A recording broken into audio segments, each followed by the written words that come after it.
guys, how's it going? It's Al. Week 1 on DraftKings is right around the corner, and we're going to talk about my 10 wide receivers that we're going to target in week 1. And this list is obviously going to be larger because I'm a stacking player. I go through my quarterbacks. I build double stacks. There's bring back players. I'm going to have more than 10 wide receivers, but here are some that I've targeted for you.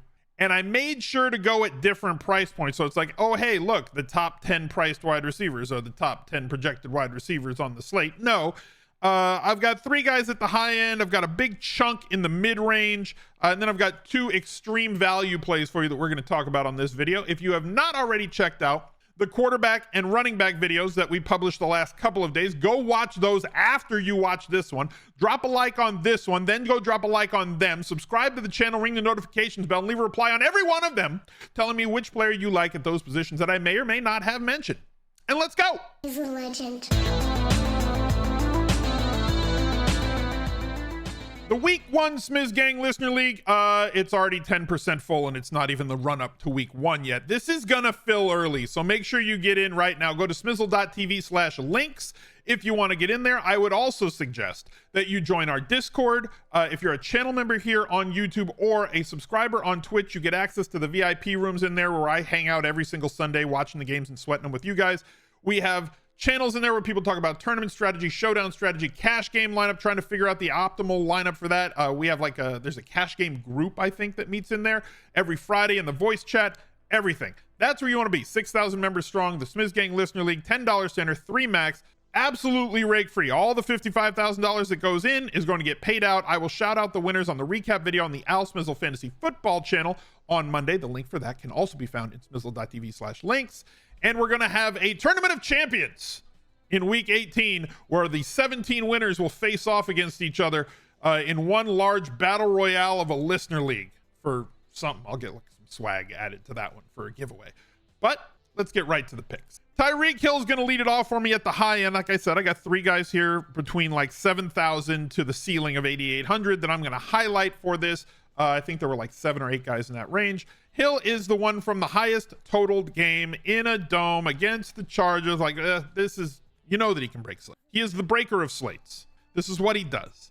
Not every week, but like 45 points, 28 points, 32 points, 34 points, 30 points. Like, he's good. And he's better when Tua is alive and doesn't think that he's Batman. And right now, at this point in the season, Tua does not believe that he's Batman. So Tyreek Hill going to get peppered with targets in a game that does project to play extremely fast, be very high scoring. It's going to be popular, though. He may be the most popular one of this high-priced group.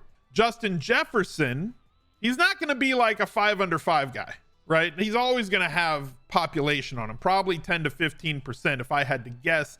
But we're like not even close to final descent at this point. I'm just guesstimating about what he's going to be at because people are going to be pulled to other places like Tyreek Hill. They're going to pay up at running back for Nick Chubb. They're going to pay up for Jamar Chase. I think they're going to pay up for Austin Eckler as well, which you just don't have all that much salary to spend. So like Justin Jefferson at 8,800 might be a guy who kind of not sneaks under the radar, but like if you're telling me that I can get a guy who averages 23 fantasy points a game with a ceiling in the 30s to 45 at half the percentage that somebody like Tyreek Hill is going to be, Justin Jefferson is going to be extremely, extremely playable to me, especially when we can bring it back with somebody like Rachaad White on the other side for a little bit of value, who we highlighted in the running back videos. Go check out the running back video, please. So I love taking these players that are like superstar players at muted percentages on weeks, just because we're such a projection heavy game at this point. Everybody uses projections, whether you're using Fantasy Labs or Establish the Run or rotogrinders or wherever. People are always looking to build their lineups around the best value plays, and I don't know that Justin Jefferson's going to pop at a good points per dollar value for week 1, or at least not as good as some of those other guys who are 3, 4, 800 less than him. So if we can get Justin Jefferson at a depressed percentage for week 1, love him in tournaments. Jamar Chase, as I just mentioned, is going to be extremely popular as well on the road against Cleveland. Now, look, I am operating under the stance that Joe Burrow will be back, okay?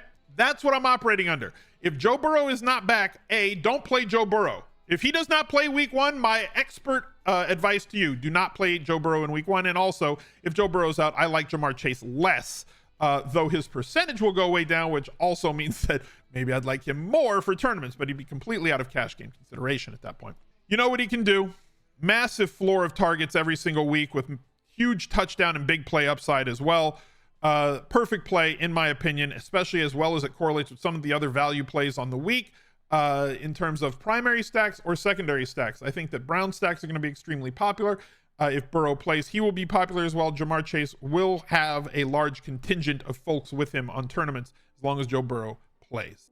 Speaking of projections and speaking about lineup builders, go visit Fantasy Labs today. Smizzle.tv/labs with an uppercase L. It is case sensitive. The best value is the 6-month all access. You'll get access to NFL, college football, MLB until the playoffs end. When NHL and NBA start, you'll get those. If you're an MMA enjoyer or a NASCAR thrivor, you will be able to play those as well. 6 months access. The all sports plan, $70 a month, or if you're just an NFL DFS player and you're not interested in any of those other sports, it's $40 a month. I believe that this is the only way to get the NFL only monthly is through my link. So go to smizzle.tv/labs with an uppercase L. Check out our videos in the How to Win on DraftKings playlist if you wanted a walkthrough on how to use the lineup builder over there on Labs, and go crush it. Give them a chance. Tyler Lockett, first of all, this is partially based on the matchup with the Rams. It's also partially based on Jackson Smith and Jigba JSN breaking his wrist. I don't think he's going to be ready to play. However, he was back at practice. I don't know what sort of super soldier serum they gave him in surgery to break your wrist on Saturday and be practicing on Tuesday. But, you know, he was there doing that. I don't know to what extent. They said he dropped the ball. He had a big club on his arm. He can't play.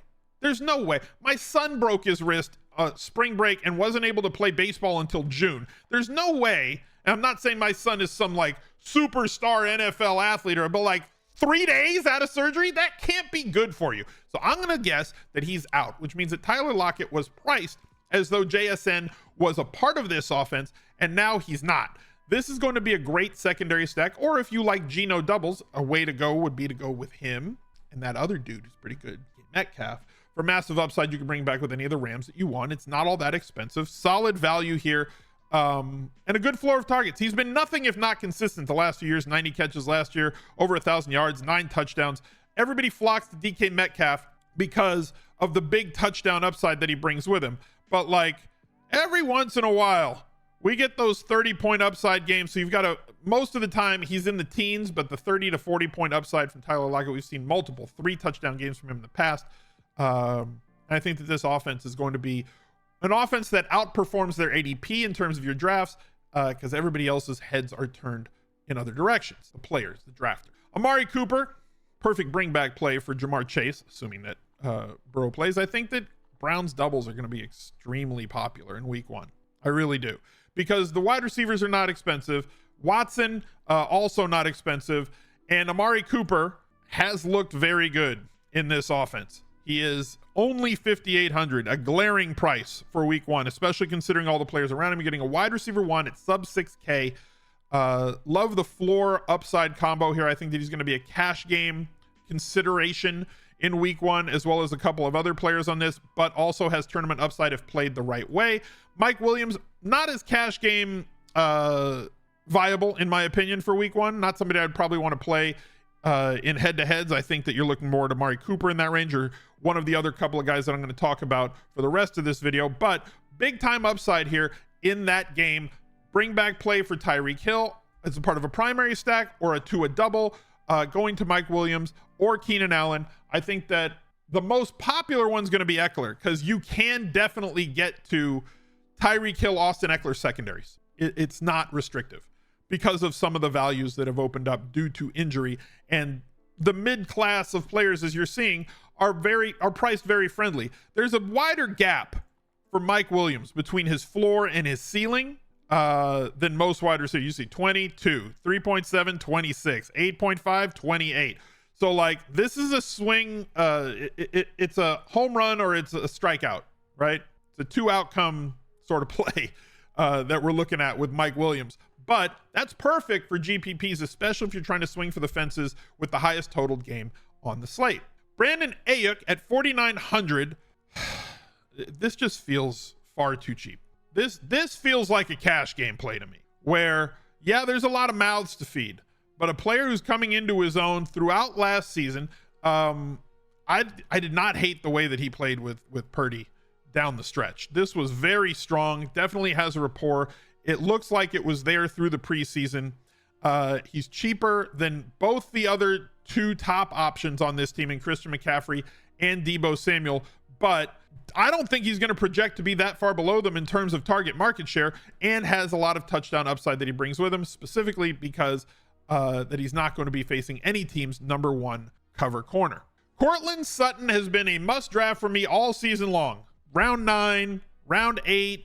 He's in our videos on the fantasy football channel, smizzle.tv/FF, if you haven't checked those out for your friends and family leagues this weekend. And also, he's 5,200. And also, that price was set before Jerry Jeudy got hurt. So now, I think he may be the single best mid-range play on the board, both cash game and tournament viable.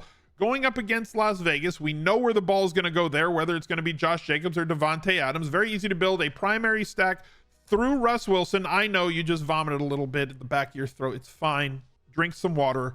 Get a Sprite. You'll live. I get it. But like going with Courtland Sutton, and another value play that we're going to talk about here in just a minute, opens up an awful lot of salary, is very easy to bring back with a player on the Raiders that you know is going to get a ton of usage in terms of running back opportunities or wide receiver targets based on the Jeudy injury, based on the Tim Patrick injury. There's just nowhere else to go here in Denver. And now we have a consolidated target tree between Courtland Sutton, Greg Dulcich, and Marvin Mims, who's the bare minimum salary at $3K and is probably going to be the wide receiver 2.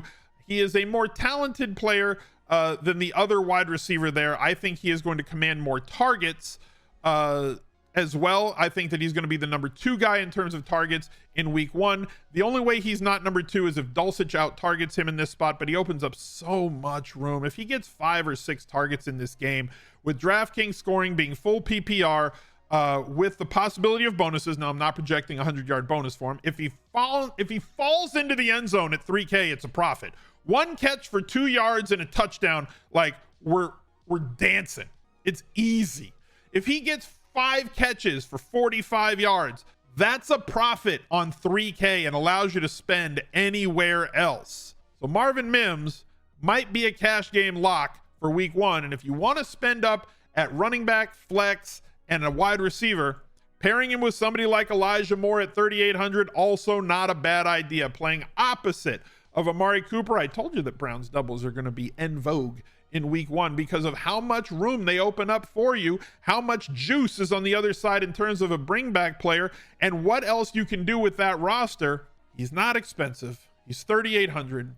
He's probably going to play an awful lot of snaps and run the second most routes on the team, only to Amari Cooper. I expect him to be second in terms of target market share, ahead of David Njoku and behind Amari Cooper. And for 3,800, his price is criminally low. So I hope that you enjoyed the video. We'll be back next week with the first look and all the other run-up videos that we do. So subscribe to the channel. Make sure you ring the notifications bell and look out for another one right there. He's a legend.